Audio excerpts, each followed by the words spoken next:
Melbourne వేదికగా జరుగుతున్న boxing day టెస్టులో భారత్ విజయానికి 2 వికెట్ల దూరంలో నిలిచింది.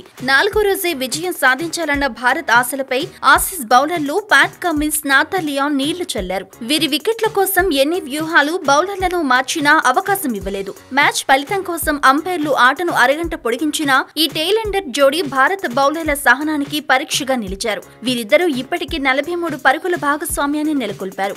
ఆటలో 4వ రోజైన శనివారం 399 పరుగుల భారీ లక్ష్య ఛేదనకు దిగిన ఆస్ట్రేలియా ఆట ముగిసే సమయానికి 258తో ఓటమి అంచున ఉంది. ఈ టెస్ట్ లో 2 ఇన్నింగ్స్ లో కలిపి 9 వికెట్లు తీసిన కమిన్స్ బ్యాట్ తోనూ మెరుపులు మెరిపించాడు. మొత్తం 103 బంతుల్లో 5 ఫోర్లు, 1 సిక్స్ సాయంతో హాఫ్ సెంచరీ సాధించిన కమిన్స్ భారత విజయాన్ని 5వ రోజుకు వాయిదా వేశాడు. అయితే ఆ జట్టు విజయానికి ఇంకా 141 పరుగులు చేయాల్సి ఉండగా చేతిలో 2 వికెట్లు మాత్రమే ఉండటంతో ఆదివారం భారత్ గెలుపు లాంఛనంగానే కనిపిస్తోంది. భారత బౌలర్లలో జడేజా 3, షమి 2, బుమ్రా 2 వికెట్లు తీగా ఇషాంత్ 1 వికెట్ పడగొట్టాడు.